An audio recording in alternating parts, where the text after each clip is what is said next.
What is going on, everybody? Welcome back to the Mid-Level Media channel, your hub for everything physical media and entertainment. And guys, I am here today for a little thrifting video, DVD and Blu-ray, and possibly 4K thrifting video. It's been a while since I've been out and about. I don't think I'm going to go to any like major retail location like a Walmart, like a Target today or anything like that, but I am right outside of a half-price book, so I'm excited to go in here and see what I can find because it's been a while since I've been to one of these. And then I'm possibly going to go to a game exchange and maybe a Goodwill as well and just see what I can find today. Maybe I'll find nothing, but sometimes I can find some good stuff in these locations. And I'm definitely into thrifting right now. I really am. Like some DVDs, some Blu-rays, some cool pickups like that. I like getting a good deal. So I'm going to see if I can find one today. Is that okay with you? I don't care if it is. Let's go into Half Price Books, see what they got. All right, here we go into the old Half Price Books. And it's a beautiful, lovely, rainy day. Getting water droplets all over my head, but I'm still excited. Let's do it.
All right, so I am out of the half price books. I was in there for way too long. I was in there for probably close to an hour.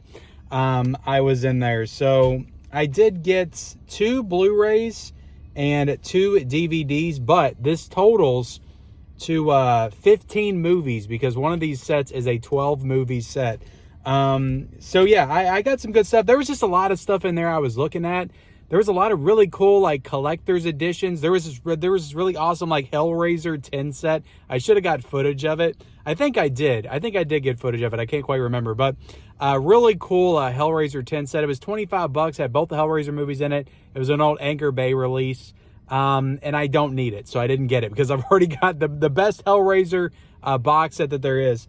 But there was a couple other things in there that were tempting me for sure, but I didn't pull the trigger. I wanted to get Licensed to Drive on DVD because I know the Blu-ray's out of print, but the DVD was $8, and I just can't bring myself to buy a DVD for $8. I just can't do it, and I'm hoping at some point we will get a DVD or a Blu-ray re-release of that because the Blu-ray is going for big money now. But anyway, let me get into what I got. I've been talking long enough. I did get a Scream Factory title, and this was $8.49 for this title. I got the Robert Englund Phantom of the Opera. So I thought this was pretty cool.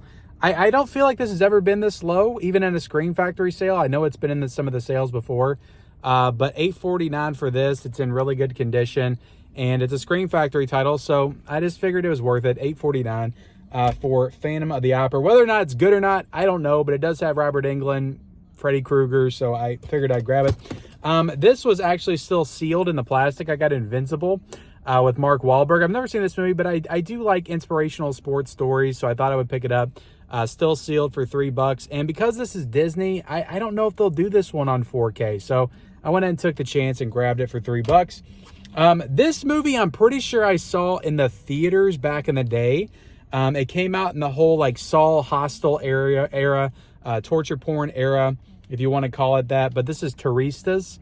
And I think I saw this in the theaters. I think my wife and I actually saw this in the theaters back in the day. I don't remember it being great, but I'll go back and revisit it. I mean, I do have nostalgia for this time period, even though most of the movies I'm not a huge fan of. But this was in pretty good condition, and it was only $1. And I like beefing up my horror DVDs, and I don't think this has a Blu-ray release. So just a DVD for $1. I thought that was worth it. And the last one I got, I don't know if this is worth it or not, because I don't think any of these movies are familiar, at least not to me. Maybe a couple of them I've heard before, but this is a 12 movie horror set right here, and it's still sealed. So it's not in great condition, but it's still sealed. So I don't think anybody has ever watched these DVDs. But there are 12 movies in here. I'll kind of flash them up there. If you've heard of any of these films. But one thing that I like to see is the time period of these, because you'll see a lot of these multi-pack DVDs. And if it's a bunch of movies that were just made like 5 years ago, I know it's going to be super low budget, super trashy. And to be fair, these movies probably are as well. But I feel like when I see movies from like the 70s, from the 80s, I feel like there's some kind of like cult classic status there. And at some point, maybe they're going to be remastered in 4K and put out from Vinegar Syndrome or Severin or some of those boutique labels. But there's some interesting titles here for sure. And all of these movies are from the 60s, 70s, 90s. We got 80s in here as well. So I feel like they've got a pedigree. They've got a cult status of some kind. Like somebody has to know these movies. We got Terror, we got Trip with the Teacher, Madman, Mandora, Satan's Slave, Stanley, The Devil's Hand, Primeval, Brain Twisters, Blood of Dracula's Castle. I feel like I've heard of that one. Nightmare in Wax, Terrified, and Blood Mania. So yeah, whether or not these are good, if you know any of these films and any of them are good, let me know in the comments section, because honestly, I don't think I've heard of any of these. And it has like a rip on the back, so I don't like that. But again, I paid $1 for this, and there's 12 movies in the set. Some of these may have boutique releases that I haven't, bought. I feel like The Devil's Hand and Satan's Slave, I feel like I've seen those have some kind of releases before. But yeah, this is called the Gore House Greats Collections. Over 17 hours of entertainment here, and Mill Creek put this one out. I feel like well, 2009 they put this out, and this is color and black and white. I don't know, I just feel like I'm in better hands if they're like older movies from the 60s, 70s, and 80s. I could be wrong, but if you've heard of that set, let me know in the comment section below. But there you have it, guys. 15 movies, and I paid $14. So less than $1 a movie for this haul. And I paid the most for that Screen Factor, at least almost $9 for that. But yeah, pretty good haul today, I feel like, at the Half Price Books. I'm not going to go anywhere else. This is going to be my only stop for the day. So I hope that's okay with you guys. I know I said I may go somewhere else, but I just spent a lot of time in there. So there was just a lot of stuff to look at. But thank you all so much for watching. Like, comment, subscribe to the channel if you haven't already. Turn on those bell notifications for all future videos, and we'll see you next time.